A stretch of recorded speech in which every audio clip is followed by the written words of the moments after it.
What's up, y'all? This is my first live, and I'm actually doing this as kind of an experiment. My lighting is not even right, but it is what it is. Um, Happy New Year to everybody out there. And I just wanted to clear up a couple of things. I might just talk a little slower to see if anybody gets on here. I didn't even announce it. Anybody. I didn't even announce anything. I just jumped right on here. Salute. I can't even see that, Mikey. Happy New Year, word.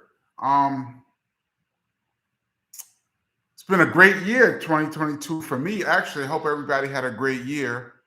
Why is this blurring out? This is my first live stream, so this is really like an experiment. But I don't know, it's looking blurry. Is it blurry to y'all? What's good, everybody? These comments are coming fast. First, I'd like to give a shout out to a couple of people that I missed in my video when I was shouting out everybody from BDP from back in the day. And the criteria that I used to shout people out was, were you mentioned on the record? Did KRS-One shout you out? And did you travel with BDP on the road? Were you in the studio a lot? Were you like around the crew? So there's a couple of names I wanted to throw out. One being a guy named Wesley Powell. Shout out to Wes. Those of you that have worked with KRS-One in the 90s into the 2000s, Wes was the road manager for KRS-One. He was more the road manager for KRS-One right after BDP ended. I probably should have shouted him out. He was very instrumental, dope manager, but he never got shouted out on any records. So I kind of left him out, but I'm going to shout him out right now. Shout out Wes Powell. He's going to be coming up a little later on in more stories. Second person I wanted to shout out real quick before I get started is a guy named Commissioner Gordon. Shout out to a Grammy Award-winning Commissioner Gordon. He worked on the Lauryn Hill album.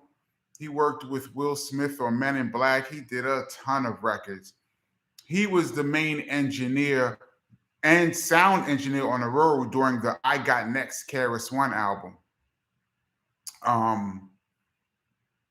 He was very instrumental in like those couple of years. I didn't really shout him out in the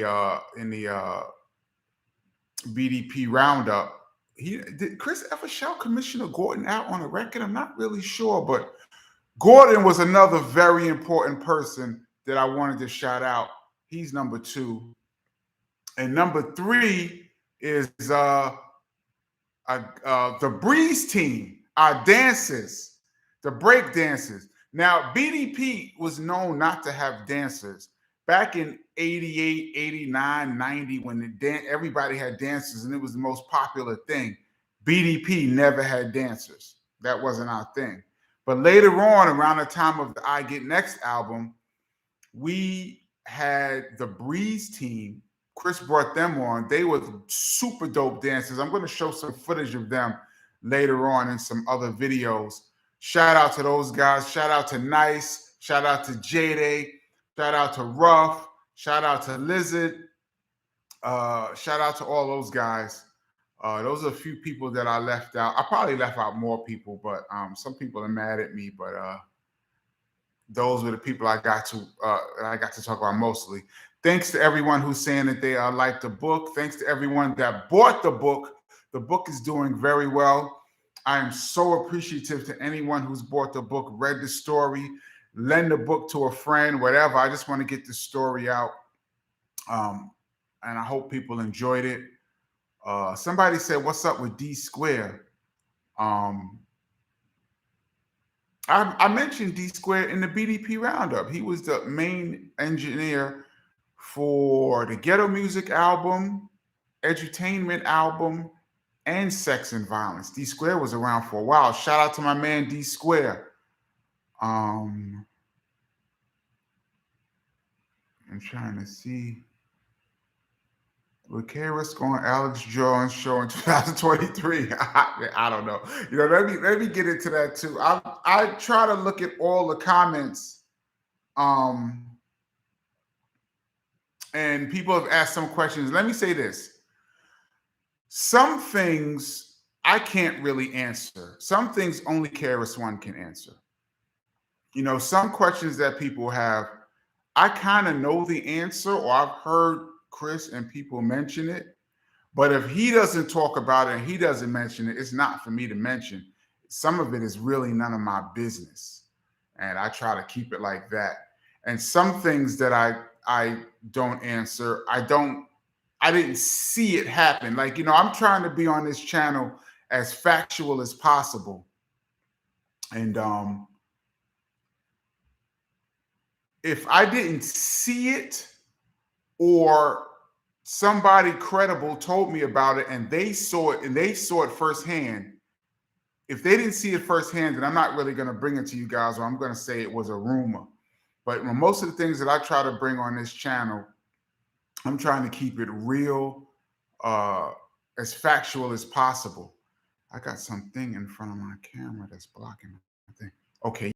So some things I'm not going to comment on because I really wasn't there before my time, or my information is a little shaky. And let me say this too. Some of these questions, a couple of these questions that people are asking me about, there's more to the story than what you know. I'm just going to leave it at that. But unless KRS-One speaks on it, I'm just going to leave these things alone, as y'all can understand. But once he speaks on some things, I got some things to say too. But some things, there's a lot more to the story.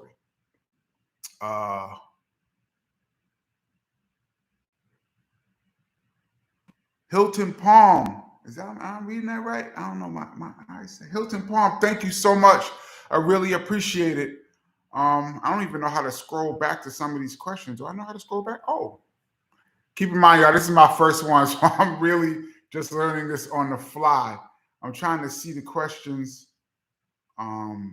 Big up to everybody. So shout out to Happy New Year from the UK. Word.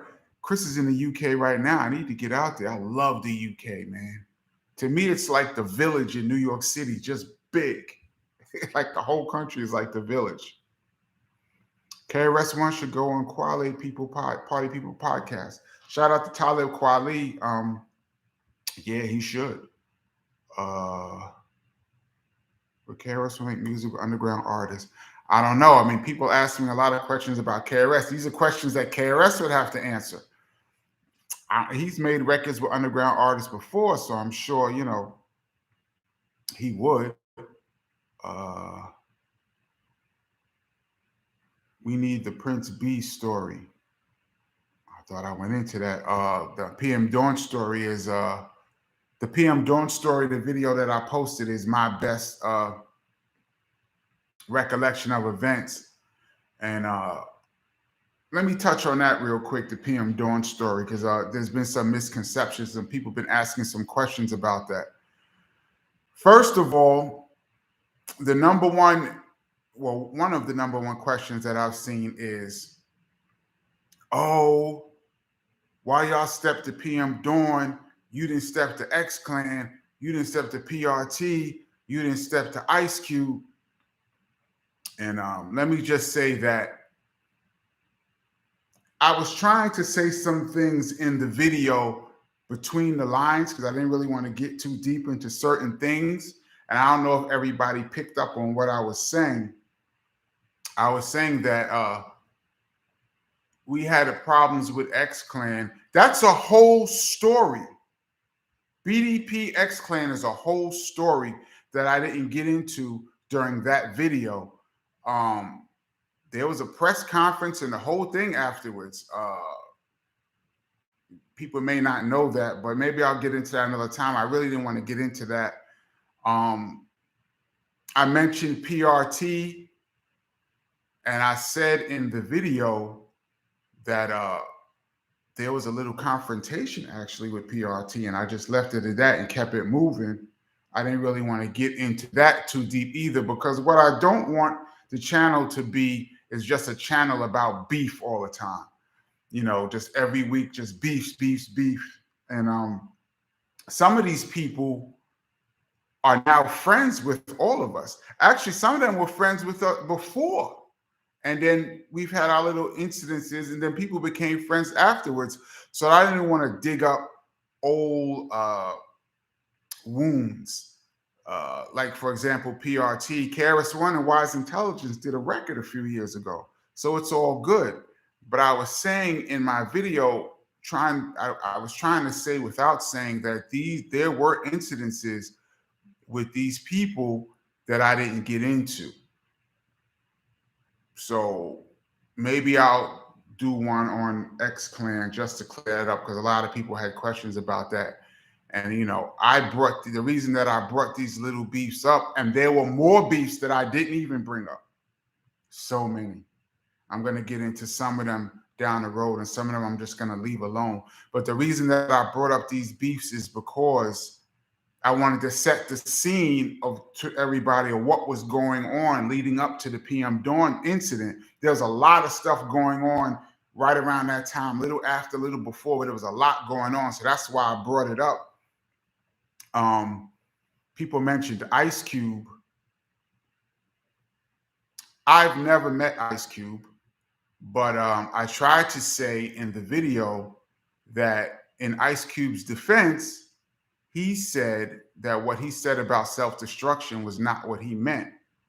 Now, I said that to say, obviously, there was some discussions with Ice Cube behind the scenes, and it got back to him what KRS-One was thinking. And there were some discussions. That's all I'm going to say. I wasn't privy to the discussions, so I can't say what they talked about. But there were some discussions, and there was some back and forth that I didn't really want to get into, because that conversation was none of my business. But that also was an issue that was addressed back then.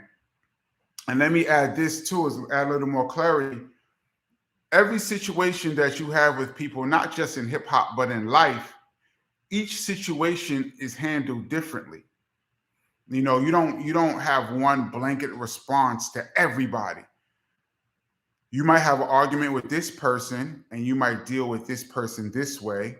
You might have a disagreement with another person around the same time, and you might deal with this person a little differently. So the way KRS-One KRS-One versus X Clan, PRT, and Ice Cube, each one of those situations had a different response. But there was a response. I just didn't get into it in that video. And I'm not gonna get into the one with Ice Cube, because I had nothing to do with that. So yeah, so it's that. What else I wanted to touch on? There's a couple of things I wanted to touch on about the PM Dawn. Oh, some people were saying that the video was too long. Why did you make the video too long? And once again, the purpose of this channel for me is to try to get the most information out to you guys as possible. And when I tell a story, I want to get into the little nooks and crannies and give you a little bit of information that I think you might not have been privy to that was going on behind the scenes. I like to set the scene and tell you everything that's going on. So I like to give a lot of information. For some people, that may be too much, and that's fine. This might not be the channel for you, because on this channel, when I tell a story, when I tell y'all something that I saw or what I heard, I'm trying to give you every little bit of information possible that I can. Because, at the same time, we're documenting hip hop history.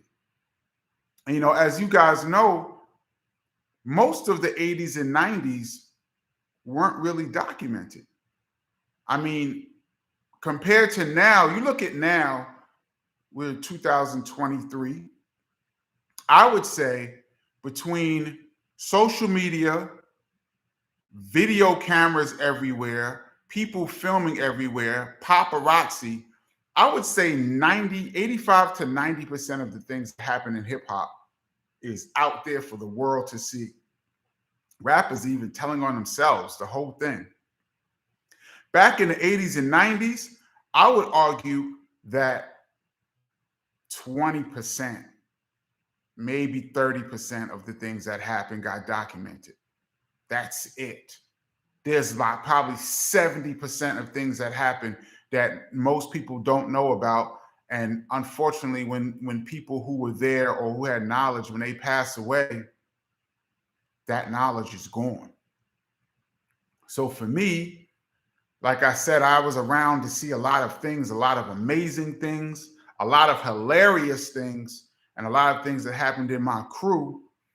And I want to get out as much information as possible to document while I'm still here, while we're all still here. So if I'm giving you guys too much information, please bear with me. For those of you that don't like information, I don't know what to tell you. I mean, I see some videos. There's even videos on BDP, 5 minutes, 10 minutes long. That's complete garbage. Didn't happen at all. Sometimes I'll be looking at videos and I'll be thinking to myself, these people must have just made this up out of thin air, because things didn't happen like this at all. But it's quick 5 minutes. If there's people that like quick 5 minute, 10 minutes, if you like that, I say go to those channels. All right, let me try to stroll back down a little bit so I can try to see everything. There's a lot of comments. Thank you all for tuning in, man. I really appreciate it.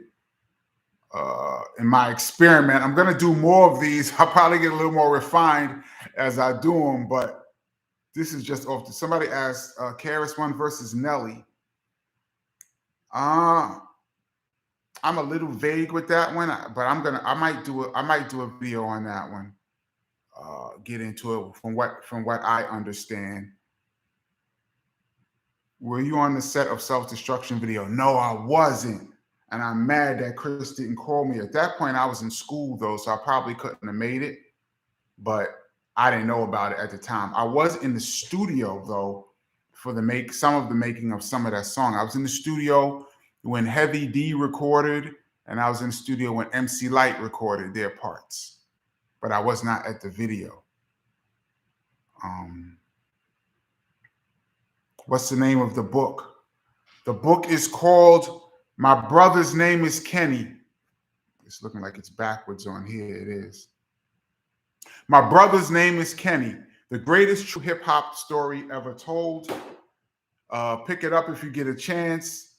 I go into a lot of details about the upbringing, our upbringing as children, and the whole origin story of BDP. In order to understand KRS-One and the whole journey, which I think is an absolute miracle, I really had to start from the beginning and lead you guys all the way up. So please get the book. My Brother's Name is Kenny. It's packed full of stuff. I'll talk about that at a later date. Let me get to more of these questions. Book is essential. Reading, great job. Thank you so much, JC.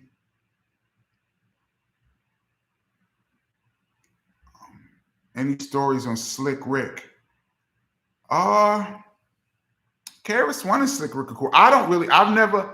I've met Slick Rick maybe once. I've seen him a bunch of times, but I don't really know Slick Rick at all.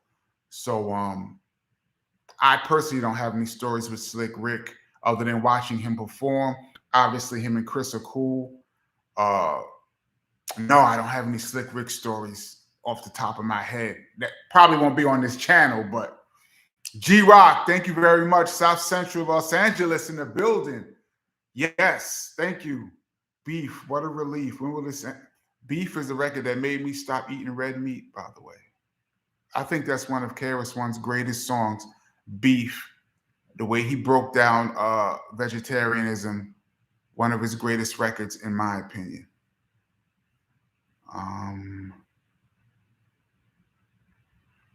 Talk about success is the word and crack attack. KRS-One always leaves those out. I got stories about those coming up in the future. Actually, I want to get Chris to really break that down if I can catch him and get him on here. That's the goal. Yeah, I'm gonna get into those later on. KRS-One is on many different planes, like anyway. Yes, he is. Autographed copies uh, of the book. If I see somebody and they have the book, I'm gonna start doing some book signings coming up in the next few months. Maybe I'll come to your town. Hopefully, you guys come through and we can hang out, man. I'd love to meet some of you guys. Be great. Any stories, including the native tongues? Well, I did do a story about Fife Dog a few months back. That's on the channel. Me and Fife had funny stories. I think I got a couple more stories with native tongues. We did a lot of shows with them, so I didn't hang out with them as much. I used to hang out with Fife and Jerobi. I used to hang out with Jerobi a lot. So maybe we'll have some more of those stories down the line. What did you think when Jay-Z mentioned KRS-One's Rock and Roll Hall of Fame speech? Thought it was dope. I mean, Jay-Z's been around a long time. I mean, and he always mentioned that the By All Means Necessary album was one of the albums that he used to ride around in back in the day when he was a young MC trying to come up. So, it's dope that people give shout outs to people that influence them. I mean, everyone is influenced by someone. And, I think it's dope when people give shout outs. Talk about McBoo. I mentioned McBoo in the BDP roundup. That's D Nice's cousin. I saw McBoo last summer. Shout out to him. McBoo probably beat me in Uno like 100 times in a row on the road too, by the way. Shout out to McBoo, the best Uno player in the world. Let me see. Kenny Parker show was dope. Yes, it was. And you know what? I'm going to do a story about that. This is behind the scenes about that whole song and how it got made. That's a good idea. I'm going to do a quick Kenny Parker show story down the line. Is KRS-One a vegetarian? He eats fish. So I would say, what do you call that? Pescatarian? Yes. KRS-One versus LL Cool J. Think about that. I mean, he's just all classic things that would be classic. We love LL. I love LL Cool J. I'm a big fan. I think he's one of the most underrated rappers of all time. I don't think he gets his proper due. Shout out to LL Cool J. GOAT. Can you tell the backstory of the song Build and Destroy? Were the criticisms aimed at anyone in particular? Yes, they were. And I produced that particular song. That's a good idea. I need to do some backstories on some BDP songs, the ones that I worked on and that I was in the studio for. That's a good idea. They might be shorts, like maybe 4 or 5 minutes or whatever. But I'm going to do some of those. I'm going to break down, especially Sex and Violence album, because that was the album that I was on the most. So I could really get into Sex and Violence. I'm going to do that, Build and Destroy. I'm going to do that one in the future.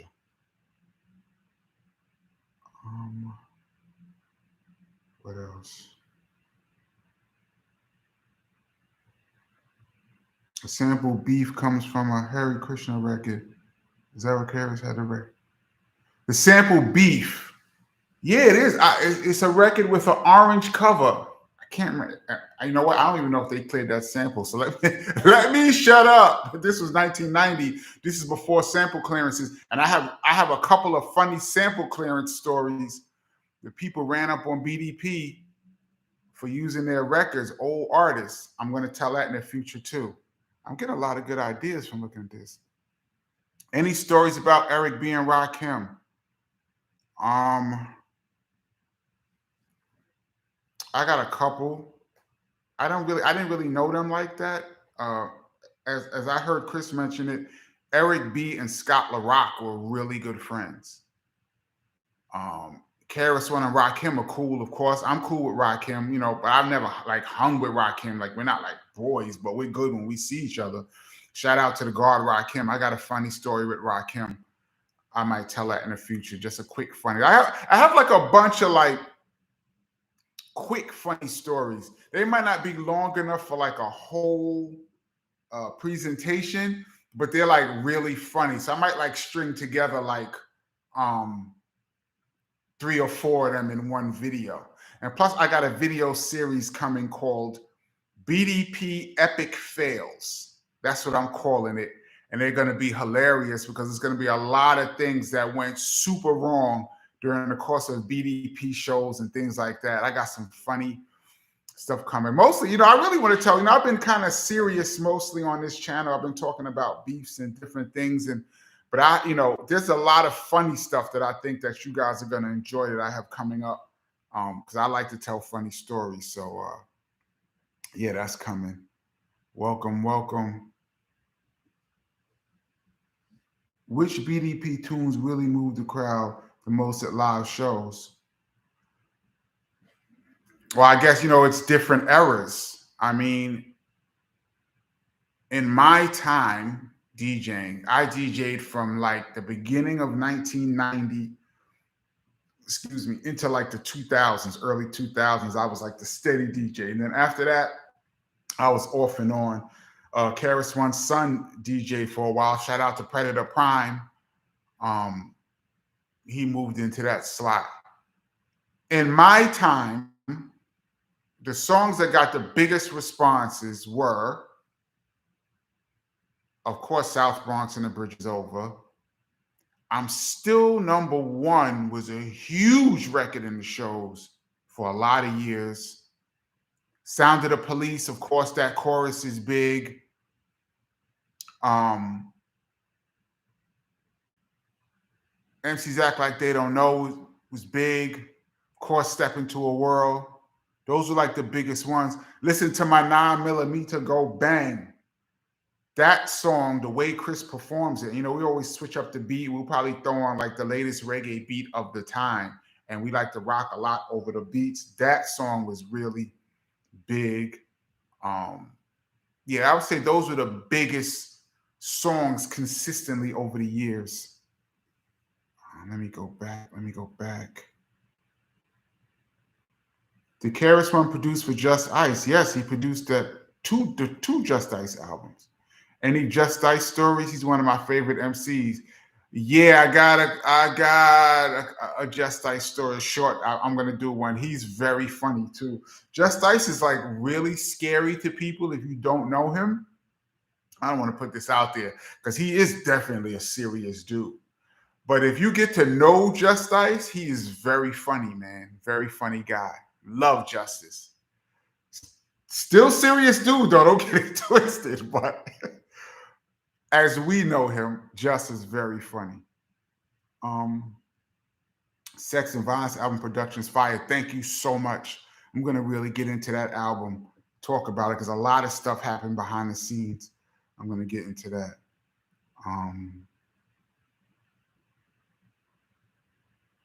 What songs did Scott LaRock produce on the first record? Once again, I wasn't there. I know that him and Said G did a lot of stuff together. KRS-One produced one song, which was The Bridge Is Over. Not sure. That's something that Chris and D Nice would have to answer. Hopefully I can get them on here and we can clear that up.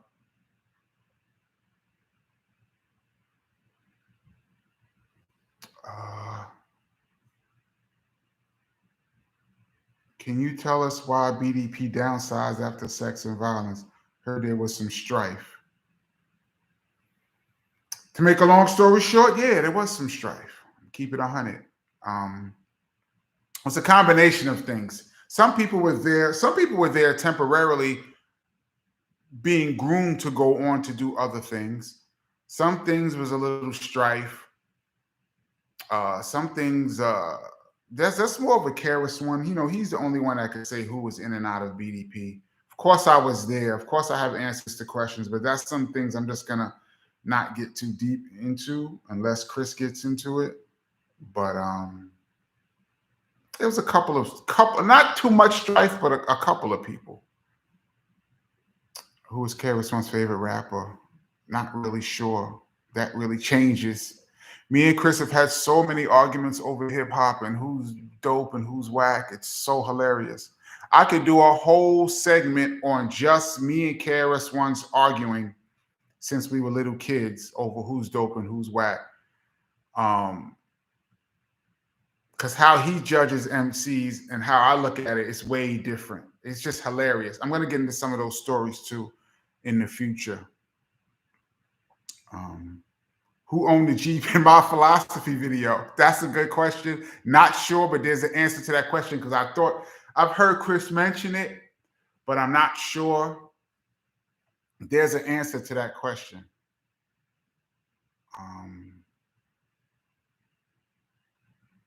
Any controversy raised behind 13 and Good? At the time, not really, but later on, I would say yeah. I'll get into that when I get into Sex and Violence album.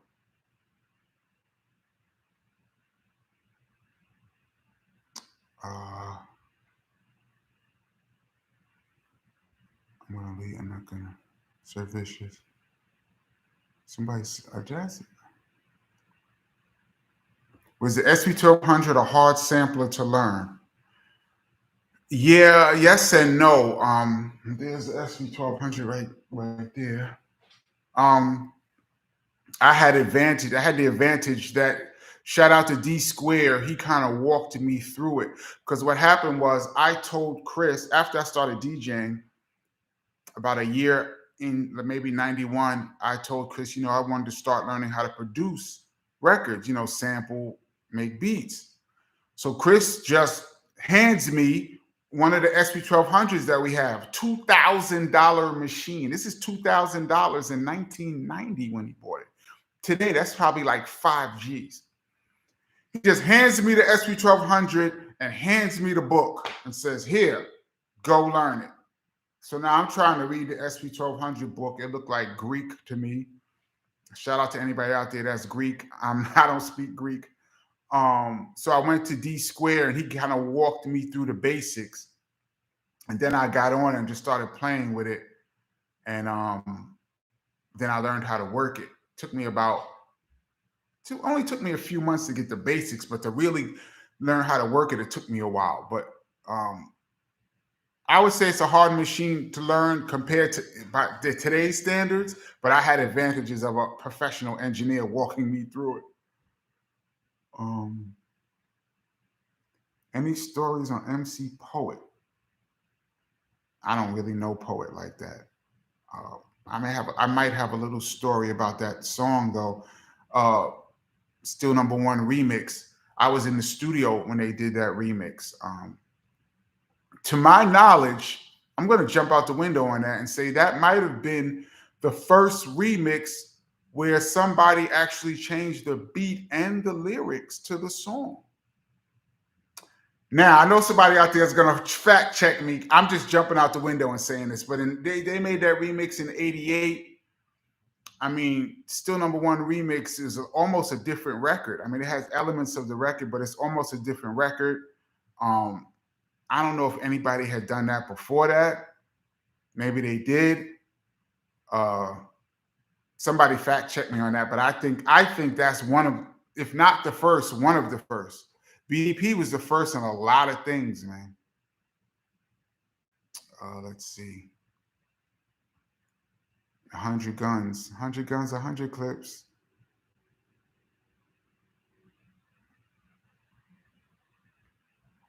Oh, shout out Asur MK. Am I saying your name right? Asur MK. Sorry if I'm messing up your name. Thank you so much. A show on how KRS-One judges MCs. Yeah, that would be dope because it's funny. In order for me to tell you that, I got to tell you the arguments and how we came to conclusions. Just hilarious. I'm going to do that too. Let me see. Will there be an audio book of my brother's name is Kenny? Working on that now. Poisonous Products is one of the hardest beats ever. Thank you so much. I really appreciate that.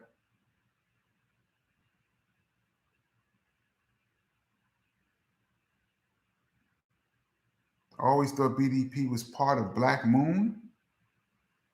No. They're dope people, though. Shout out to the Buckshot, the Beat Miners, great guys. I got some stories with them. I used to hang out with them a lot, too. I got some stories with them.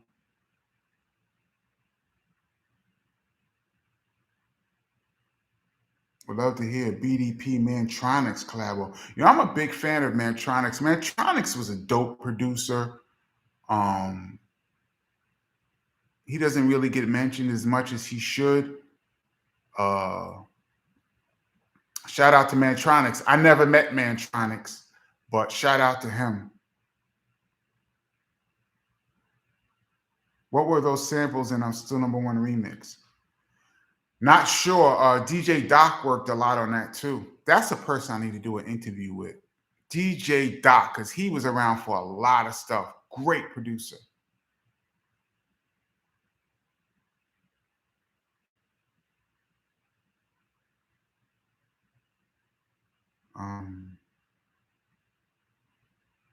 Are you ever going to work with Chris again? Hopefully in the future we might do some things. That would be dope. I mean, it's just a matter of timing and what he's working on.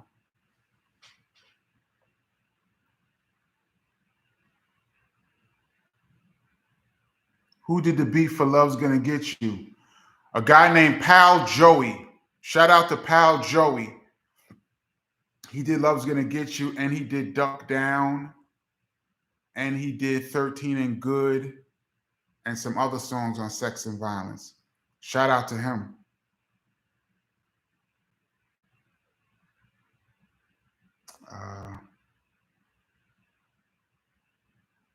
Peace, Kenny. Is it true that you and KRS-One are originally from Brooklyn? Born in Brooklyn, moved to the Bronx, back to Brooklyn, back to the Bronx. It's all in here. My brother's name is Kenny, but yes, we were born in Brooklyn, USA. Is DJ Doc Rodriguez? Yes. Who was Lee Smith? He was mentioned in the Criminal Minded album. I'm not sure who Lee Smith was. I know Chris said partner Lee Smith. Not sure who Lee Smith was. I wasn't around during the Criminal Minded. I mean, I was around, but I wasn't in the studio back then. I was in school. Pal Joey, Hot Music. Yep. Classic. Have you ever been to Colorado? As we see KRS-One here on occasion. No, I've never did a show with Chris in Colorado. I reviewed your book on TikTok. Thank you for the review. I hope you liked it. Will you ever do a tutorial on beat making? I never even thought about that, tell you the truth. There's so many incredible beat makers in this world. I would like to watch a tutorial from these guys, tell you the truth. Who directed the Jack of Spades video? I'm not sure.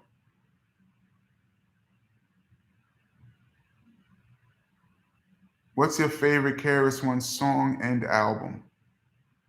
My favorite KRS-One song is The Bridge Is Over, because I thought his career was over after South Bronx, and Shan answered him. I had no idea that he was coming with that song, The Bridge Is Over. I heard it almost like everybody else did, and it blew my mind. So that's my favorite song, because I really thought that he was going to be like a one-hit wonder. I don't like that term, but I'm going to use it for now. Yeah, I really thought he was going to have one song. I was that skeptical. It's a long story. When was the first time you played with BDP in Europe? 1990 was my first. I had just started DJing for BDP, and we went over there and did a bunch of shows. Did you do music with D Nice? No, I've never worked with D Nice. I was in the studio with D Nice when he was working. He was in the studio when I was working, but we never worked together. People keep asking, is there any reason you won't talk about Scott LaRock's son? Yes, there is. I mentioned that in the beginning. Um, how did KRS-One feel about Tupac? I'm not sure about that, the answer to that one. How was the experience of touring with KRS-One? The greatest times of my life. I mean, I got to chase my dream of being a DJ at the highest level. I got to travel with my brother all over the world. And I got to witness history, hip hop history, practically every night. And I got to see a lot of performances with people that we did shows with. I got to see every single rapper perform just about in hip hop for free multiple times. So that was dope. Wow,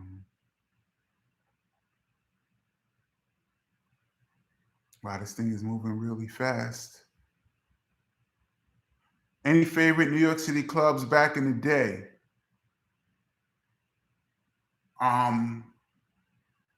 Of course, Latin Quarters, the ultimate club. Love the Latin Quarters. I used to hang out a lot back in this. I was at every club. I would say Latin Quarters is the #1 spot. I used to go to the Tunnel a lot in New York City. The Tunnel was dope until it just got too hood after a while. But like the early years of the Tunnel was dope. Yeah, there's a few underground spots you people probably wouldn't know of that I enjoyed. I like little smaller clubs, but I would say the Latin Quarters and the Tunnel were like the two uh, most iconic clubs for hip hop for me coming up.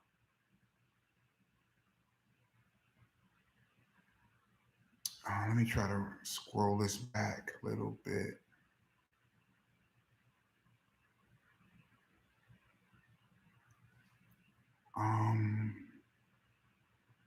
R.I.P. Scott LaRock, yes.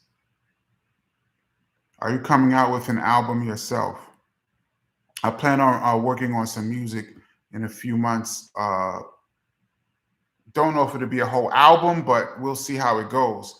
But definitely getting back into doing some more production. So you guys are gonna hear some music from me. As a matter of fact, I might just play some beats on this SP1200 right here, and you guys tell me what you think before I even put it out.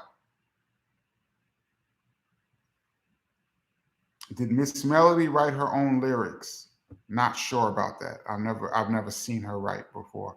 I don't know.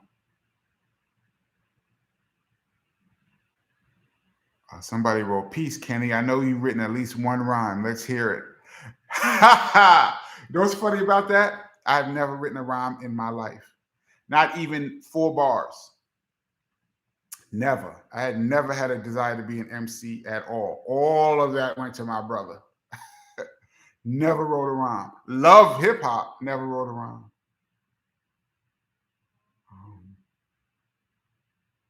Are you going to release a soundtrack to go with the book? You know, I have a bunch of, not a bunch, but a collection of, we call it practice tapes and things that me and Chris did live. Some stuff he did in the 80s with Scott and Red Alert, and some stuff he did with me in the 90s that no one's not really heard. I played some of it over the years, but not in its entirety. It's really dope. Collection of music. I might put that together and put it out. Not necessarily for the book, but maybe just, it could be for the book. I mean, I might just do that. I call it the practice tapes. I might just put that out at some point. Not sure when or how, but that's a good idea. Didn't Barbara Walters' father own the Latin Quarters? Didn't know that. That would be crazy. Do you have any favorite record shops back in the day? Bunches of them. So many. New York used to have a ton of record stores back in the day. Everything was here. Now there's like, well, it's just some more popped up in Brooklyn recently, but there was a time when there was like 2 stores left, like A1 and maybe somebody else. But there's a few stores opening back up. But yeah, I used to go to all of them.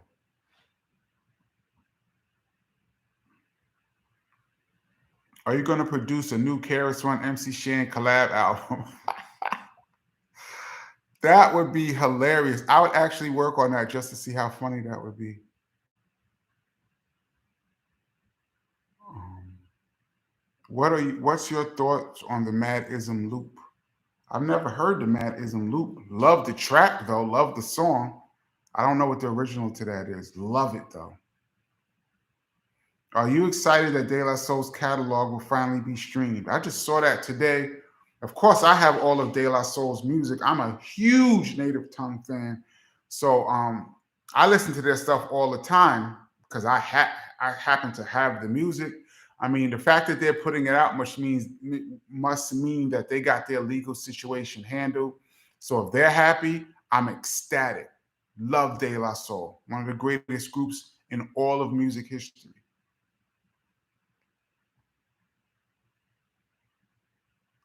Takashi Mandela, thank you so much for the love. I would love to know if you have any stories about going overseas and seeing how hip hop was. Yes, I do. I mean, I might bring up some of that later on. Yeah, hip hop. In some ways, it was the same.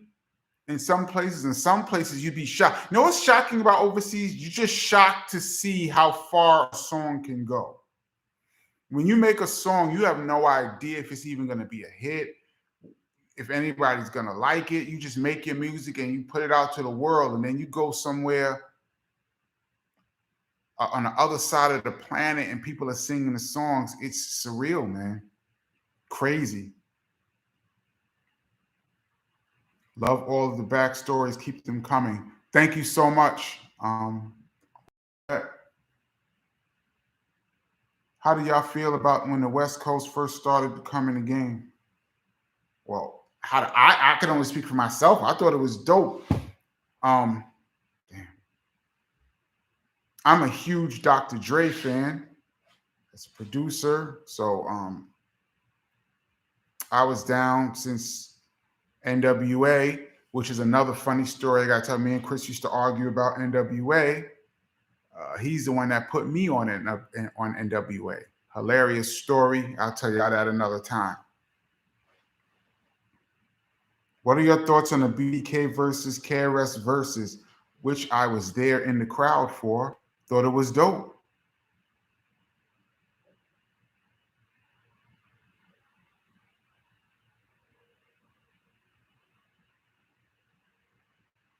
Do you think you're? Oh, damn, this thing is moving so fast. Do you think your brother is? Damn. Do you think your brother is on par as a lyricist with Rakim, Cool G, Wise Intelligence, and Black Thought? Of course. Um,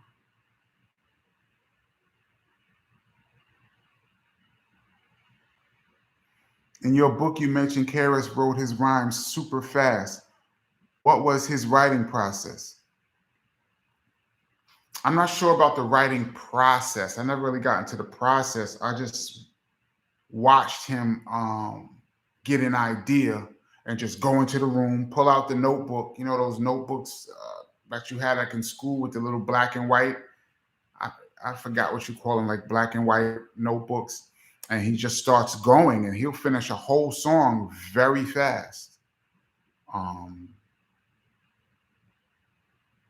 So I've seen him do that quite a few times. I've seen him write in the studio too, and he's very good at reciting the lyrics too. You get spoiled working in the studio with KRS because when you see how other artists work, you'd be surprised. Working with KRS-One, the first person I worked with, you would think everyone is that fast. No. Oh, Maestro Fresh West. Is that the real you? If so, shout out my brother. I don't know if we've ever met. Thank you so much for the love. I remember your song Fine Tune the Mic that Showbiz produced, and Showbiz gave me 2 copies of that song. I think I still have that 12-inch. Banging ass record. Shout out to you, my brother.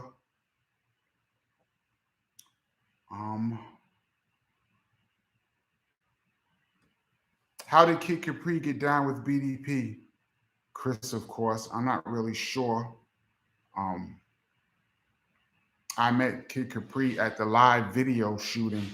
BDP Live Hardcore was the first time I met him. I'm going to do a whole breakdown of BDP Live Hardcore too, because a lot of funny stuff happened behind the scenes of that video. And even some of the stuff that's on tape, there's some funny stuff that happened and some like mistakes that people might not notice that I'm going to point out. Of course, I got to go there and show you guys. That's actually pretty funny. Composition notebooks. Yeah, that's what it was. The composition notebooks. Yeah, that's what Chris used to write in. I think he still writes in those books.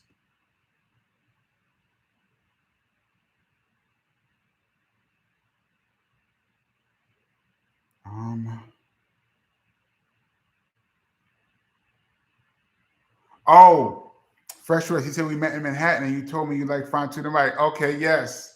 Shout out to you. That song. I love that record. I used to play that all the time in the parties. New York City Basketball Network. Abraham Lincoln Brotherhood. Pooh, what's up? Abraham Lincoln High School, Brooklyn, New York. Let's go. Let me come back a little bit and see if I missed anything.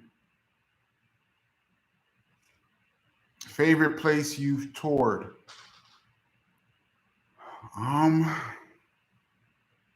Really like the UK a lot. Europe in general is very knowledgeable about hip hop, and y'all like album cuts there a lot in the UK, in Europe, which is dope. You know, you do songs, you do the hits, but you know you could do an album cut overseas and get a huge reaction that you might not get here in the States.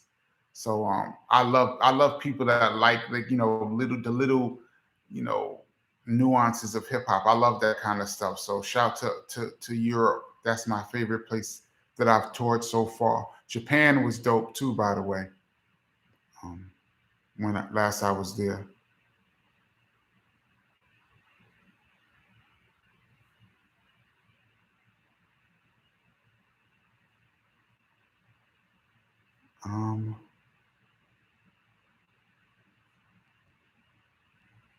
Have you ever been mistaken for KRS?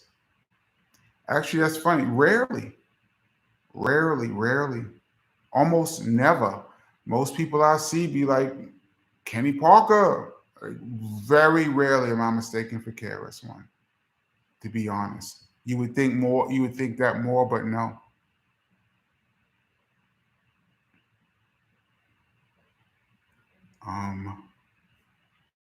Let's see. I might be towards the end.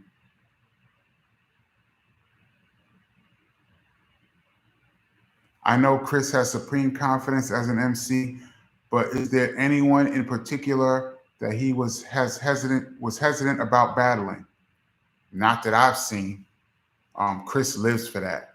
Even to this day, he lives for battling, lives for it.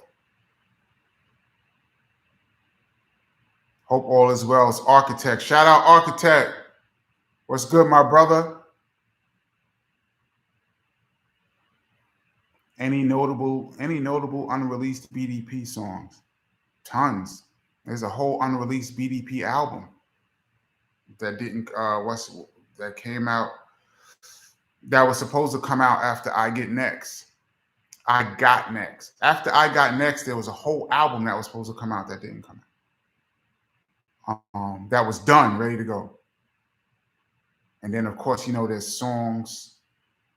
You know, when you do an album, the album might have 12 songs, but you might have recorded 20, 25 songs. So some songs, most songs get trashed. Some songs will come out later on a soundtrack like Black Cop. Black Cop was supposed to be on Sex and Violence, but it got remixed and put on CB4 soundtrack, and it was on Return to Boom Bap. The Black Cops that you know, that we all know, is actually a remix. The original was supposed to be on Sex and Violence. So it's songs like that, you know, they might take it and put it somewhere else, or they just get lost.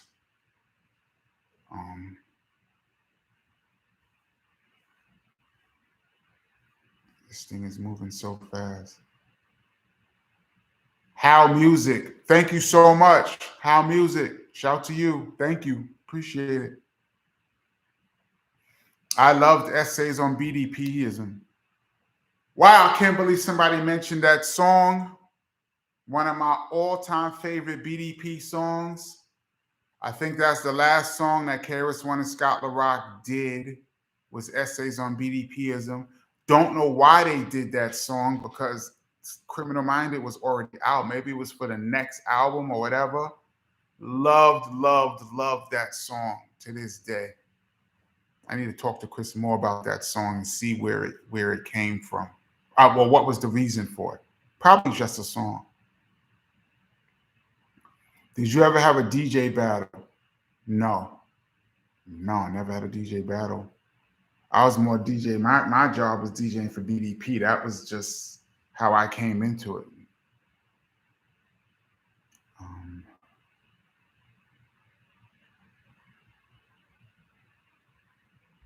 As a DJ, what's the first record you learned to mix with precision, no mistakes?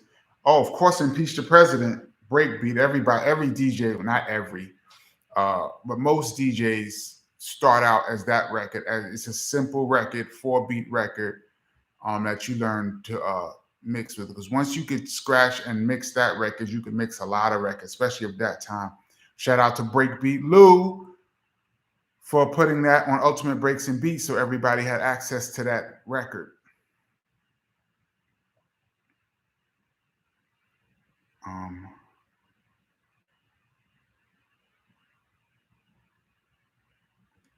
Did Michi Me ever work with you guys? I think Scott LaRock produced Michi Me. He produced a song for Michi Me when they were in Canada. That was before my time, though.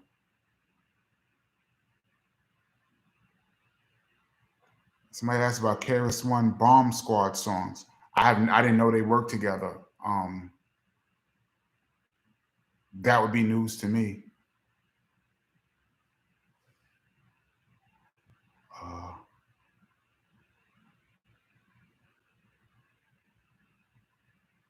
Let's see.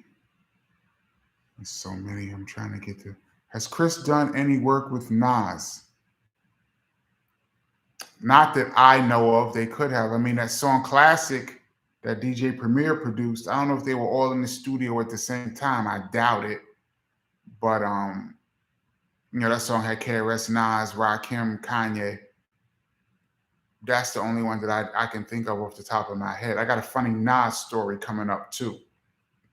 The first time I saw Nas perform was crazy. Thank you for the history of the culture. Thank you for listening.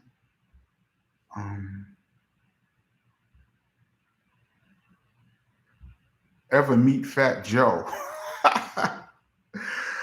Boy, Fat Joe is practically a BDP member. We've seen him so many times. He's been part of so many projects. Actually, I knew Fat Joe before he knew KRS-One. Actually, Fat Joe was my homie first.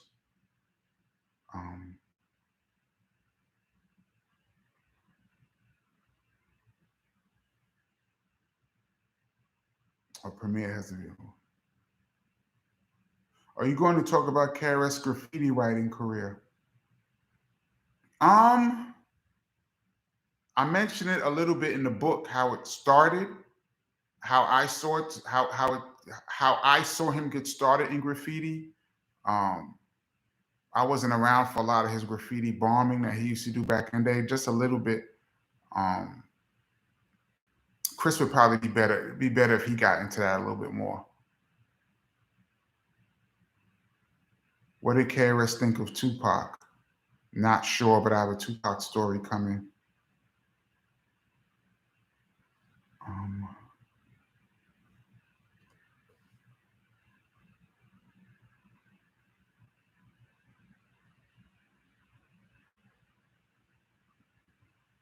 think I'm at the bottom of this. Okay, how long we been on here? Can I even see how long this? Oh shoot, we're coming up on an hour. That might be good. Might be good.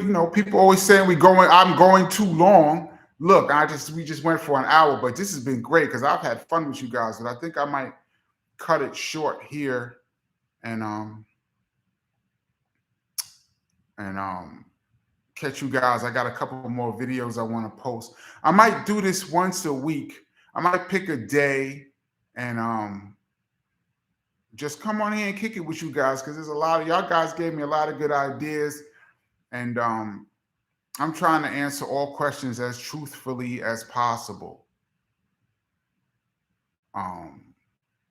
Yeah, so that's it. The last few questions. Let me see if I can knock this out real quick. Is true Sound of the Police was originally for Queen Latifah? No, it was originally for Heather B.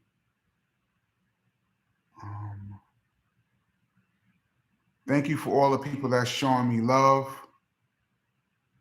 Thank you.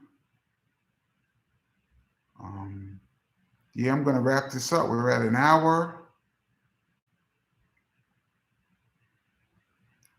Somebody said they grew up on Young MC. Shout out to Young MC. You know, we actually was on tour with Young MC back when Love's Gonna Get You was out. 1990. BDP Edutainment album was BDP and Young MC. That seems like a weird combination, but he was a very cool guy, by the way. Shout out to Young MC. All right, I'm gonna wrap it up for today. Thank you guys for checking in. I definitely, God willing, will be back next week. I'm gonna drop a couple videos. If you guys got any questions, next week we'll do it again. This has been fun for me. This was the very first one, so you know, I hope that you can even hear me. I didn't even check to see if my vocals were on. All right, that's it. Peace, y'all. Love, respect. Now let's see if I can figure out how. Oh, it says end stream, and I'm about to hit it right now.